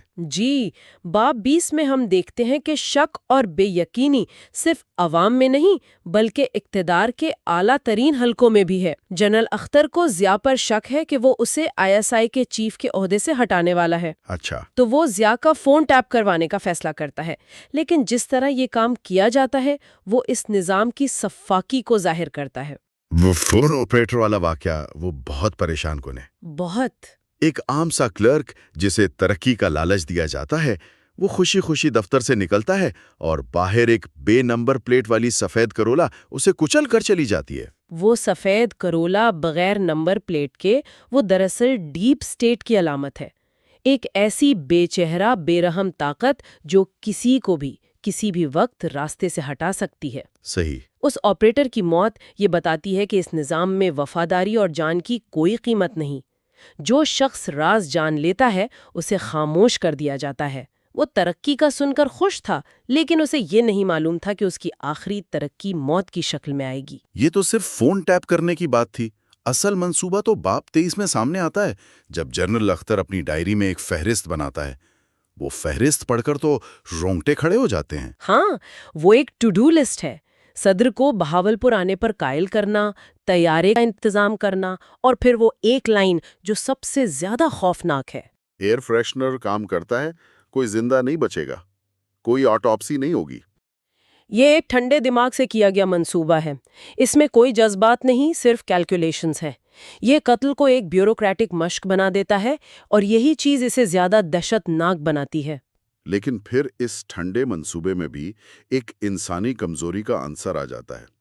جب میجر کیانی کو، جو اختر کا خاص آدمی ہے، پتہ چلتا ہے کہ امریکی سفیر آرنلڈ رفیل بھی جنرل ضیاء کے طیارے پاک 1 میں سفر کر رہا ہے، تو اس کے ہوش اڑ جاتے ہیں، بالکل، اور وہ اسلام آباد سے بہاولپور کے لیے دیوانہ وار گاڑی چلاتا ہے تاکہ اس منصوبے کو روک سکے جس کا وہ خود حصہ ہے۔ یہ منظر بہت اہم ہے۔ کیوں؟ یہ ظاہر کرتا ہے کہ سازش کرنے والے بھی آخری لمحات میں اپنے منصوبے کے وسیع نتائج سے ڈر جاتے ہیں۔ ایک پاکستانی جنرل کو مارنا ایک بات ہے، لیکن ایک امریکی سفیر کو مارنے کا مطلب ہے عالمی سطح پر ایک ایسا بحران پیدا کرنا جسے شاید وہ سنبھال نہ پائیں۔ تو اس کا مطلب یہ ہے کہ سازش کبھی بھی مکمل طور پر قابو میں نہیں رہتی؟ بالکل۔ کیانی کی یہ وحشت ناک ڈرائیو اس بات کی علامت ہے کہ سازش کے غیر متوقع نتائج ہو سکتے ہیں جو خود سازش کرنے والوں کو بھی تباہ کر سکتے ہیں۔ یہ ظاہر کرتا ہے کہ تاریخ سیدھی لکیر میں نہیں چلتی، یہ افراتفری، خوف اور آخری لمحات کی غلطیوں سے بھری ہوئی ہے۔ وہ سوچ رہے تھے کہ وہ تاریخ بنا رہے ہیں، لیکن آخری لمحے میں انہیں احساس ہوا کہ تاریخ انہیں بنانے والی ہے۔ تو اس سب کا مطلب کیا ہے؟ ان ابواب میں ہم نے دیکھا کہ کس طرح تمام کردار، زینب جسے بہاولپور جیل منتقل کیا جا رہا ہے، علی شگری جسے اپنی سائلنٹ ڈرل ٹیم کے ساتھ وہیں پرفارم کرنے کا حکم ملا ہے، اور تمام جرنیل جو ایک ٹینک کے مظاہرے کے لیے وہیں اکٹھے ہو رہے ہیں، جی سب ایک ہی منزل کی طرف کھینچے چلے جا رہے ہیں۔ ہر کردار کی اپنی وجوہات ہیں، اپنی مجبوریاں ہیں، لیکن تقدیر یا سازش ان سب کو 17 اگست کو ایک ہی جگہ ایک ہی وقت میں اکٹھا کر رہی ہے۔ یہ شطرنج کی ایک ایسی بساط ہے جہاں ہر مہرہ سمجھتا ہے کہ وہ اپنی چال چل رہا ہے، لیکن اصل کھیل کوئی اور ہی کھیل رہا ہے۔ اور کیا یہ جال صرف کرداروں کے لیے ہے یا قاری بھی اس میں پھنس جاتا ہے؟ کیونکہ پڑھتے ہوئے آپ کو بھی سمجھ نہیں آتا کہ کس پر یقین کریں۔ کیا جنرل اختر کی سازش پر یقین کریں؟ یا زینب کی بد دعا اور کوے کی پرواز پر؟ ہاں، یا پھر یہ سب محض اتفاقات کا ایک سلسلہ تھا؟ اور یہی اس ناول کی سب سے بڑی کامیابی ہے۔ محمد حنیف تاریخ کے کسی ایک سچ کو بیان نہیں کرتے، وہ ہمیں یہ بتاتے ہیں کہ سچ خود ایک کہانی ہے۔ تاریخ وہ نہیں جو ہوئی، بلکہ وہ ہے جو سنائی گئی۔ وہ قاری کو یہ اختیار دیتے ہیں کہ وہ خود فیصلہ کرے کہ اس حادثے کے پیچھے کیا وجہ زیادہ قابل یقین ہے، ایک سپر پاور کی ایجنسی کا منصوبہ، ایک جرنل کی بغاوت، یا ایک نابینا عورت کی بد دعا۔ سچ اکثر سب سے عجیب کہانی میں چھپا ہوتا ہے۔ تو آخر میں یہ کہانی صرف ایک صدر کی موت کی نہیں بلکہ سچائی کی موت کی بھی ہے۔ بالکل، یہ اس بارے میں ہے کہ طاقت کی راہداریوں میں بننے والے منصوبے کس طرح ان گنت عام زندگیوں پر اثر ڈالتے ہیں جن کا ان منصوبوں سے کوئی لینا دینا نہیں ہوتا۔ ایک فون آپریٹر، ایک نابینا قیدی، ایک نوجوان کیڈٹ، یہ سب اس بڑے کھیل کے انجانے مہرے بن جاتے ہیں۔ اور ہم اپنے سننے والوں کے لیے ایک آخری خیال چھوڑ جاتے ہیں۔ اگر تاریخ لکھنے والے صرف حقائق نہیں بلکہ امکانات بھی درج کریں تو کیا ہمارا ماضی اور حال کو سمجھنے کا انداز بدل جائے گا؟ ایک افراتفری میں لے جاتا ہے۔ جی، یہ ایک ایسے ناول کے اقتباسات ہیں جو تاریخ کو ایک بہت ہی کیا کہیں طنزیہ اور ڈرامائی انداز میں پیش کرتا ہے۔ بالکل۔ ہم اسلام آباد میں ہونے والی ایک عجیب و غریب پارٹی سے شروع کریں گے، پھر پس پردہ جو سیاسی چالیں چل رہی تھیں ان کو دیکھیں گے، اور آخر میں بہاول پور کے اس فیٹفل دن پر پہنچیں گے جہاں سب کچھ ختم ہو گیا۔ آپ نے صحیح کہا کہ یہ ایک پیچیدہ جال ہے، اور یہ تحریریں اس جال کو سلجھانے کے بجائے اس کی پیچیدگی کو ہی دکھاتی ہیں۔ اچھا، یہ ہمیں تاریخ کے سرکاری ورژن سے ہٹا کر ان انسانی کہانیوں، خواہشات اور غلط فہمیوں کی دنیا میں لے جاتی ہیں جنہوں نے شاید اس واقعے کو جنم دیا۔ یہ تاریخ کو ایک بلیک کامیڈی کے طور پر پیش کرتی ہے۔ تو کہانی کا آغاز ہوتا ہے 4 جولائی کی ایک پارٹی سے۔ جگہ ہے اسلام آباد میں امریکی سفیر آرنلڈ رافیل کی رہائش کا۔ جی، اور پارٹی کا تھیم بھی بڑا دلچسپ ہے، کابل ٹیکساس باربیکیو۔ یہ نام ہی اپنے آپ میں ایک پوری کہانی ہے۔ وہی تو۔ بالکل، یہ تھیم ہی اس پورے منظر نامے کا خلاصہ ہے۔ ایک طرف ٹیکساس کا کلچر ہے، باربیکیو، بیئر، اور دوسری طرف کابل یعنی افغان جنگ کا مرکز۔ صحیح۔ مصنف ہمیں دکھا رہا ہے کہ کیسے دو بالکل مختلف دنیاؤں کو زبردستی ایک ساتھ جوڑ دیا گیا تھا۔ پارٹی میں موجود مہمان بھی اسی کی عکاسی کرتے ہیں۔ ہاں، ماحول بڑا عجیب ہے۔ ٹیکساس سے آئی نرسیں شیشے کی چوڑیاں پہنے گھوم رہی ہیں۔ جی، ایک امریکی پروفیسر میرین کی وردی میں فخر سے بتا رہا ہے کہ وہ مجاہدین کو ویڈیو ایڈیٹنگ کیسے سکھا رہا ہے۔ اور ان سب کے بیچ ایک بہت لمبا خاموش تباہ شخص بھی ہے جس سے لوگ OBL کہہ کر بلا رہے ہیں۔ ہاں، OBL، یہ تو کسی فلم کا سین لگتا ہے۔ اور یہی مصنف کا مقصد ہے۔ وہ اس پارٹی کو افغان جنگ میں امریکی مداخلت کے ایک استعارے کے طور پر استعمال کر رہا ہے۔ اچھا، یعنی یہ صرف ایک پارٹی نہیں تھی؟ نہیں، بالکل نہیں۔ یہ ایک بے قابو افراتفری سے بھرا آپریشن تھا جہاں مختلف گروپس، CIA، ٹھیکیدار، فوجی، بغیر کسی مرکزی کنٹرول کے کام کر رہے تھے۔ تو سفیر رافیل کی یہ پارٹی دراصل ان سب کو یہ پیغام دینے کی ایک کوشش تھی کہ کھیل ختم، اب دکانیں بند کرو اور گھر جاؤ۔ وہ اس پورے کیوٹک نیٹ ورک پر اپنا کنٹرول جمانا چاہتے تھے۔ اور اس افراتفری کے بیچ سیکیورٹی کا انتظام بھی ایک مذاق نظر آتا ہے۔ جی، امریکی میرینز جنہیں گیٹ پر ہونا چاہیے وہ خود پارٹی میں بیئر پی رہے ہیں، جبکہ اصل سیکیورٹی پاکستان آرمی کا ایک دستہ کچھ فاصلے پر بیٹھا ہے۔ اور ان کی چائے کا سماوار بھی ٹھنڈا پڑا ہے۔ بالکل، اسی ماحول میں ثقافتوں کے تصادم کا ایک بہترین منظر سامنے آتا ہے۔ کارپورل لیسارڈ نامی ایک نشے میں دھت امریکی میرین، ہاں، وہ پاکستانی فوجیوں کے پاس جا کر انہیں ہاٹ ڈاگز پیش کرتا ہے۔ پاکستانی دستے کا سربراہ صوبیدار میجر حیرانی اور کچھ بیزاری سے پوچھتا ہے، کتا حلال؟ یہ چھوٹا سا مکالمہ تو پوری صورتحال کو بیان کر دیتا ہے نا؟ بالکل، دو ایسی ثقافتیں جو ایک دوسرے کو بالکل نہیں سمجھتی لیکن ایک جنگ میں اتحادی ہیں۔ تو یہ پارٹی صرف ہاٹ ڈاگز اور شیشے کی چوڑیوں کا معاملہ نہیں تھی۔ اس افراتفری کے پیچھے اصل کھیل تو کہیں اور چل رہا تھا۔ جی، پارٹی کے ایک کونے میں جہاں جنرل اختر اپنی بقا کی جنگ لڑ رہے تھے، اور وہاں مرکزی کردار تھے جنرل اختر، جو اس وقت ISI کے سربراہ تھے، اور CIA کا ایک اہلکار کوگن۔ جنرل اختر بے چینی سے ضیاء کے خلاف کارروائی کے لیے امریکیوں سے کوئی اشارہ لینے کی کوشش کر رہے تھے، انہیں لگ رہا تھا کہ ضیاء انہیں راستے سے ہٹانے والے ہیں۔ اور پھر وہ مشہور گو گیٹ ہم والا واقعہ ہوتا ہے۔ یہ ناقابل یقین ہے۔ واقعی مطلب پاکستان کی تاریخ کا ایک اہم موڑ ایک امریکی ایجنٹ کی لاپرواہی پر مبنی ہو سکتا ہے؟ بالکل، اور مصنف جان بوجھ کر اسے ایسے ہی دکھاتا ہے۔ یہ اس بات پر گہرا طنز ہے کہ اتنے بڑے تاریخی واقعات کتنی معمولی اور بعض اوقات احمقانہ غلط فہمیوں سے جنم لے سکتے ہیں۔ صحیح۔ کوگن امریکی فٹ بال کا میچ دیکھنے میں اتنا مگن ہے کہ وہ جنرل اختر کی بات پر دھیان ہی نہیں دیتا۔ اچھا۔ جب اختر ضیاء کا ذکر کرتے ہیں تو وہ کھیل میں اپنے پسندیدہ کھلاڑی کو چیئر کرتے ہوئے آنکھ مار کر کہتا ہے "گو گیٹ ہم"، یعنی جاؤ اس کا کام تمام کر دو۔ اور جنرل اختر اسے اپنے لیے ہری جھنڈی سمجھ لیتے ہیں۔ جی لیکن ایک تجربہ کار جنرل جو اتنے بڑے آپریشن کا انچارج ہو، وہ صرف ایک آنکھ مارنے کو منظوری کیسے سمجھ سکتا ہے؟ کیا وہ واقعی اتنے بے چین تھے؟ یہی تو اصل نکتہ ہے۔ دیکھیں، ان تحریروں کے مطابق جنرل اختر کی یہ بے چینی جنرل ضیاء کے بڑھتے ہوئے وہم اور خوف کا نتیجہ تھی۔ اچھا۔ ضیاء کو لگ رہا تھا کہ وہ آرمی ہاؤس میں قید ہیں اور ان کے اپنے ہی جنرل ان کے خلاف سازش کر رہے ہیں۔ وہ اس قدر پیرانوئڈ ہو چکے تھے۔ جی، کہ انہوں نے ایک بہت ہی عجیب حرکت کی۔ وہ سائیکل والی کہانی ہے نا، کہ وہ رات کو بھیس بدل کر عوام کی رائے جاننے نکلتے ہیں۔ جی، اور ستم ظریفی یہ کہ وہ اپنی ہی سیکیورٹی کے ہاتھوں پکڑے جاتے ہیں جو انہیں کوئی مشکوک شخص سمجھ کر پکڑ لیتی ہے۔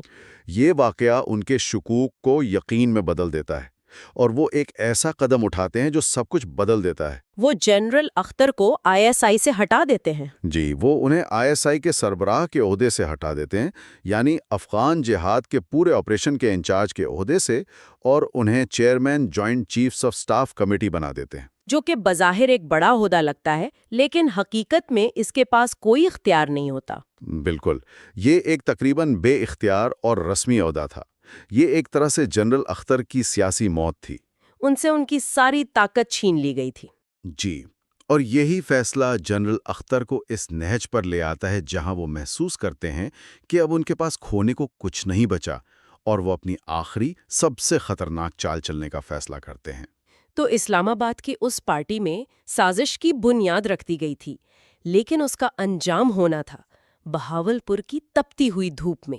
جی، امریکی ٹینکوں کے مظاہرے کے دوران اب ہم 17 اگست 1988 کو بہاولپور پہنچ گئے ہیں۔ منظر بالکل بدل چکا ہے۔ بالکل، پارٹی کی رنگینیوں کی جگہ اب صحرا کی شدید گرمی اور ٹینکوں کی گھن گرج ہے۔ ایک خیمے کے نیچے ملک کی اعلیٰ ترین قیادت بیٹھی ہے: جنرل ضیاء، امریکی سفیر رافیل اور نئے وائس چیف جنرل بیگ۔ اور جنرل اختر بھی وہی ہیں، لیکن الگ تھلگ۔ جی، اب وہ طاقت کے مرکز میں نہیں بلکہ ایک طرف بیٹھے ہیں، اپنی واپسی کا منصوبہ بناتے ہوئے۔ اور یہیں ایک اور کردار کی کہانی بھی اپنے عروج پر پہنچ رہی ہے: علی شگری، ایک نوجوان کیڈٹ۔ اسے اور اس کے سائلنٹ ڈرل سکواڈ کو اچانک صدر کے سامنے پرفارم کرنے کا حکم ملتا ہے۔ یہ وہ لمحہ ہے جس کا اسے برسوں سے انتظار تھا۔ اس میں دلچسپ بات یہ ہے کہ یہاں کئی منصوبے ایک ساتھ، ایک ہی وقت میں اپنے انجام کی طرف بڑھ رہے ہیں۔ ایک ساتھ؟ جی، ایک طرف جنرل اختر کی بڑی سازش ہے۔ انہوں نے ایک ایئر فریشنر میں VX نامی اعصابی گیس چھپائی ہے جسے طیارے میں رکھا جانا ہے۔ اچھا۔ دوسری طرف علی شیگری کا بہت ہی ذاتی انتقام کا منصوبہ ہے۔ اس نے اپنے والد کی موت کا بدلہ لینے کے لیے اپنی تلوار کی نوک پر ایک خاص قسم کا زہر لگایا ہوا ہے۔ اور پھر وہ سائلنٹ ڈرل کا منظر آتا ہے۔ تحریر اسے اتنی تفصیل سے بیان کرتی ہے کہ سانس رک جاتی ہے۔ بہت ہی نپرشیدہ لمحہ ہے۔ ہاں، علی شیگری جنرل ضیاء کے بالکل ساتھ کندھے سے کندھا ملا کر مارچ کر رہا ہے، اور اس کی زہر آلود تلوار کی نوک ضیاء کی گردن سے صرف چند انچ کے فاصلے پر ہے۔ وہ ایک لمحے کے لیے سوچتا ہے کہ بس ایک جھٹکے کی دیر ہے۔ لیکن پھر ایک غیر متوقع چیز ہوتی ہے۔ جی، جنرل ضیاء، شاید اس کی آنکھوں میں انتقام دیکھ کر یا شاید محض تھکاوٹ سے، اس کی طرف دیکھ کر کہتے ہیں، اللہ کے نام پر پلیز، اور یہ الفاظ علی کو ہلا کر رکھ دیتے ہیں۔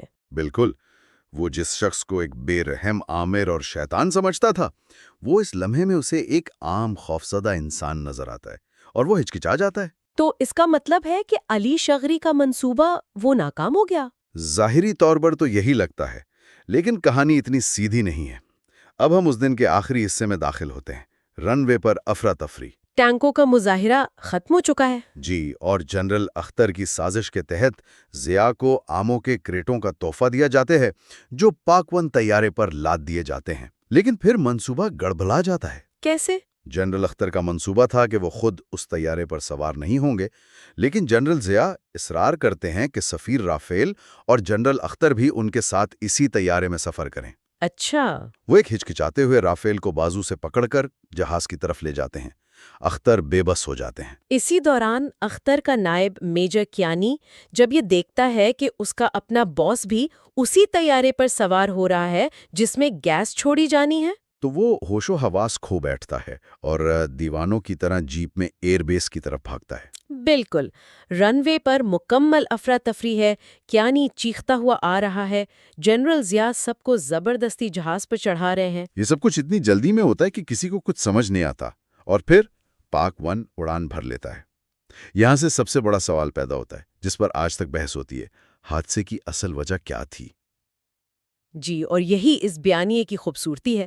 وہ تاریخ کو ایک ایسی پہیلی کے طور پر پیش کرتا ہے جس کے کئی جواب ہو سکتے ہیں۔ جیسے کہ پہلا اور سب سے واضح جواب تو جنرل اختر کا منصوبہ ہے۔ ایئر فریشنر میں موجود VX گیس۔ ہمیں معلوم ہے کہ کیانی آخری لمحے میں پائلٹس کو ایئر کنڈیشننگ بند رکھنے کا پیغام پہنچانے کی کوشش کرتا ہے لیکن ناکام رہتا ہے۔ ٹھیک ہے، یہ تو ہوئی سازشی تھیوری، لیکن دوسری طرف علی شگری ہے جو اپنے سیسنا طیارے میں بیٹھا پاک 1 کو اڑتے ہوئے دیکھ رہا ہے۔ اسے پورا یقین ہے کہ اس کی تلوار کا زہر کام کر گیا ہے۔ وہ خود سے کہتا ہے، ہاتھی ناچے گا، ہاتھی گر کر مر جائے گا۔ تو کیا یہ ایک شخص کا ذاتی انتقام تھا؟ یہ دوسرا امکان ہے، لیکن مصنف یار رکتا نہیں ہے۔ وہ ہمیں صرف سیاسی سازشوں اور ذاتی انتقام تک محدود نہیں رکھنا چاہتا، وہ دو اور بہت ہی عجیب امکانات بھی متعارف کرواتا ہے۔ آپ اندھی زینب کی بد دعا اور اس کوے کی بات کر رہے ہیں؟ یہ تو کہانی کو بالکل ہی ایک الگ رنگ دے دیتا ہے۔ یقیناً کہانی میں ایک اندھی قیدی ہے زینب جو ضیاء کو بد دعا دیتی ہے، اور ایک کوا اس کی بد دعا کو سن کر اڑ جاتا ہے اور عین حادثے کے وقت اسی ایئر فیلڈ پر منڈلا رہا ہوتا ہے۔ اور چوتھا امکان خود وہی کوا ہے۔ جی، علی شگری جس سیسنا میں بیٹھا ہے اس کا پائلٹ کنٹرول ٹاور کو رپورٹ کرتا ہے کہ اس کی ونڈ شیلڈ سے ایک بہت بڑا کوا ٹکرایا ہے۔ کیا یہ ممکن ہے کہ وہی کوا یا کوئی اور پرندہ پاک 1 کے انجن سے ٹکرا گیا ہو؟ تو ہمارے پاس 4 الگ الگ وضاحتیں ہیں: اعصابی گیس، تلوار کا زہر، ایک مافوق الفطرت بد دعا اور ایک پرندے کا ٹکرانا۔ مصنف ہمیں کیا بتانے کی کوشش کر رہا ہے کہ ہم کبھی سچ نہیں جان پائیں گے؟ میرے خیال میں وہ اس سے بھی بڑی بات کہہ رہا ہے۔ وہ یہ سوال اٹھا رہا ہے کہ سچ ہوتا کیا ہے؟ کیا تاریخ صرف انسانوں کے منصوبوں یعنی گیس اور زہر سے بنتی ہے؟ یا اس میں توہمات، اتفاق اور قدرت کا بھی کوئی کردار ہوتا ہے؟ بالکل، یہ حقیقت اور افسانے کی لکیر کو جان بوجھ کر دھندلا کرنے کی کوشش ہے تاکہ قاری یہ سوچے کہ ہم تاریخ کو جس طرح سمجھتے اور لکھتے ہیں وہ کتنا محدود نظریہ ہے۔ اور طیارے کے اندر کے آخری لمحات کی جو منظر کشی کی گئی ہے وہ بھی انتہائی ڈرامیٹک ہے۔ پاک 1 کے پائلٹس گیس کی وجہ سے اندھے ہو کر مرنا شروع ہو جاتے ہیں اور کنٹرول ٹاور کو ان کی صرف چیخیں سنائی دیتی ہیں، اور اس ہولناک منظر کے بیچ جنرل ضیاء کا کردار اپنے وہم کے عروج پر ہے۔ انہیں یہ گمان ہوتا ہے کہ طیارہ ان کے کنٹرول میں ہے، کہ وہ اپنی روحانی طاقت سے اسے سنبھال سکتے ہیں۔ وہ آنکھیں بند کر کے طیارے کو اوپر اٹھنے کا حکم دیتے ہیں جبکہ طیارہ زمین کی طرف گر رہا ہوتا ہے۔ جی، اور پھر دھماکہ ہو جاتا ہے۔ حادثے کے بعد کے منظر کو ذرائع جہنم کی مونسون کہتے ہیں۔ ہر طرف انسانی اعضاء، فوجی میڈلز، بٹوے، آموں کے ٹکڑے اور ایک جلی ہوئی کتاب کے اوراق بکھرے ہوئے ہیں۔ یہ تباہی کی ایک مکمل اور ہولناک تصویر ہے۔ یہ منظر اس بات کی علامت ہے کہ جب منصوبے قابو سے باہر ہو جاتے ہیں، جب ذاتی انتقام اور سیاسی سازشیں آپس میں ٹکراتی ہیں تو پیچھے صرف ملبہ ہی بچتا ہے، اور اس ملبے میں سچائی بھی کہیں دفن ہو جاتی ہے۔ تو اس سب کا مطلب کیا ہے؟ یہ تحریر ہمیں بتاتی ہے کہ تاریخ کا ایک اتنا بڑا واقعہ شاید کسی ایک عظیم منصوبے کا نتیجہ نہیں تھا، بلکہ یہ ذاتی انتقام، سیاسی بغاوت، امریکی لاپرواہی اور خالص افراتفری پر مبنی اتفاقات کے ٹکراؤ کا نتیجہ تھا، جو سب ایک ہی آتشی لمحے میں اکٹھے ہو گئے۔ بالکل، ذرائع ہمیں کوئی ایک حتمی جواب نہیں دیتے۔ نہیں دیتے۔ کیا یہ زہر آلود تلوار تھی، اعصابی گیس، ایک بد دعا، یا پھر ایک کوے کی وجہ سے پیش آنے والا عجیب حادثہ؟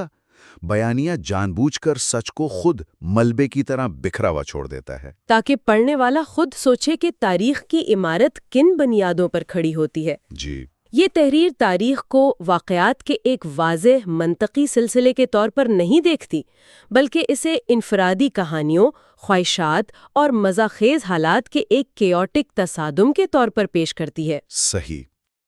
تو ہم محمد حنیف کی کیس آف ایکسپلوڈنگ مینگوز کے بالکل آخری سنسنی خیز ابواب کا گہرائی سے جائزہ لینے جا رہے ہیں۔ جی، ہم بات کریں گے ابواب 31 سے 36 کی، اور آج کی گفتگو کا مقصد صرف یہ دیکھنا نہیں کہ کیا ہوا، بلکہ یہ سمجھنا ہے کہ یہ سب کیسے ہوا۔ اور کیسے اتنی ساری سازشیں، واقعات اور گہرا طنز ایک ساتھ مل کر پاکیون طیارے کے حادثے کا باعث بنے۔ بالکل، تو کہانی اپنے عروج پر ہے۔ بہاولپور کے صحرا میں ٹینکوں کا مظاہرہ ہو رہا ہے اور تمام بڑے کھلاڑی ایک ہی جگہ جمع ہیں۔ ٹھیک ہے، تو آئیے اس کی تہہ کھولتے ہیں۔ سب سے پہلے تو یہ بہاولپور کا صحرا کا منظر ہی ہے۔ شدید گرمی، پنکھوں سے اڑتی ریت اور جرنیل دوربینیں لگائے ٹینک دیکھ رہے ہیں۔ لیکن اس منظر میں ایک بہت گہرا تناؤ ہے۔ دیکھیں، جنرل ضیاء پریشان ہیں۔ انہیں ایک پرندے کا سایہ تو دکھتا ہے، لیکن پرندہ نہیں۔ یعنی وہ حقیقت سے زیادہ اپنے وہم میں مبتلا ہیں۔ بالکل، اور دوسری طرف ہیں جنرل اختر، جو ISI کے چیف ہیں۔ وہ تو بس اسلام آباد واپس جانا چاہتے ہیں۔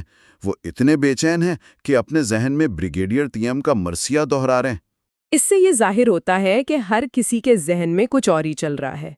کوئی بھی اس ٹینک کے مظاہرے پر پوری طرح سے توجہ نہیں دے رہا، ہر کوئی اپنے اپنے منصوبے میں گم ہے۔ اور اسی گرمی میں ایک کیکر کے درخت کے نیچے علی شگری اور اس کا سائلنٹ ڈرل سکواڈ کھڑا ہے، ساکت۔ ان کی حالت کا تصور ہی مشکل ہے۔ جی، اور ان کے بالکل قریب ایک بیگ پائپ بجانے والا بینڈ ہے جو ماحول سے بالکل بے نیاز اپنی دھن میں مگن ہے۔ اور وہ ایک اہم تفصیل، ایک کوا جو ایک شاخ پر بیٹھا اونگھ رہا آیا ہے۔ یہ کوا بہت اہم ہے۔ حنیف نے اسے شروع سے ہی ایک علامت کے طور پر استعمال کیا ہے۔ یہ تقدیر کی طرح ہے جو بس انتظار کر رہی ہے۔ پھر جنرل ضیاء اور علی شگری کا آمنا سامنا ہوتا ہے۔ یہ لمحہ بہت عجیب ہے۔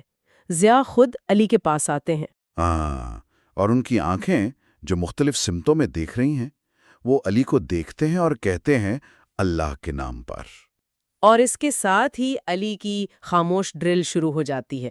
اور پھر آتی ہے وہ گھومتی ہوئی سنگینوں کی سرنگ۔ یہ منظر بہت طاقتور ہے۔ جنرل ضیاء کو اس سرنگ سے گزرنے پر مجبور کیا جاتا ہے اور ان کا کندھا علی کے کندھے سے ٹکرا رہا ہے، جس کی تلوار کی نوک پر زہر لگا ہے۔ مطلب ملک کا سب سے محفوظ شخص موت سے صرف چند انچ کے فاصلے پر ہے۔ علی کے پاس بہترین موقع ہے، لیکن وہ رک جاتا ہے، وہ کچھ نہیں کرتا۔ ایسا کیوں؟ یہ ایک بہت گہرا نفسیاتی لمحہ ہے۔ شاید بدلہ لینا اتنا آسان نہیں جتنا لگتا ہے، یا شاید وہ اس بوجھ کو خود نہیں اٹھانا چاہتا۔ لیکن پھر بھی اسے یقین ہے کہ ضیاء کی موت یقینی ہے۔ جی، کیونکہ اس کے فوراً بعد جب اجتماعی دعا ہوتی ہے تو وہ مردوں کے لیے پڑھی جانے والی دعا پڑھتا ہے۔ اس کا مطلب صاف ہے، چاہے اس نے خود کچھ نہ کیا ہو، ضیاء آج نہیں بچیں گے۔ اچھا، تو ایک منصوبہ یہاں بظاہر ناکام ہو گیا۔ اب منظر رن وے پر منتقل ہوتا ہے۔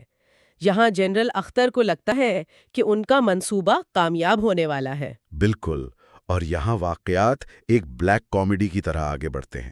جنرل اختر جنرل ضیاء کو سلیوٹ کرتے ہیں، لیکن اپنے ذہن میں انہیں ایک مردہ شخص کہہ رہے ہیں۔ کیونکہ انہیں یقین ہے کہ طیارے میں VX گیس موجود ہے اور ضیاء نہیں بچیں گے، اور وہ خود اس طیارے پر ہرگز سوار نہیں ہوں گے۔ یہی ان کا منصوبہ تھا۔ لیکن پھر جنرل ضیاء کا رویہ دیکھیں، وہ بچوں کی طرح خوش ہیں، ہر ایک کو آموں کی پیٹیوں کے بارے میں بتا رہے ہیں جو انہیں تحفے میں ملی ہیں۔ اور وہ جنرل اختر اور جنرل بیگ کو ایسے پکڑ لیتے ہیں جیسے انہیں چھوڑنا ہی نہیں چاہتے۔ یہ صرف مہمان نوازی تو نہیں لگتی؟ یہ ان کا خوف ہے۔ وہ لاشعوری طور پر اس سفر پر اکیلے نہیں جانا چاہتے۔ حنیف کا طنز دیکھیں، ملک کا طاقتور ترین شخص اپنی بقا کے لیے دوسروں کو زبردستی اپنے ساتھ گھسیٹ رہا ہے۔ اور اسی افراتفری میں وہ کوا جو اب تک اونگ رہا تھا ایک سڑے ہوئے آم کی خوشبو سے وہیں رک جاتا ہے۔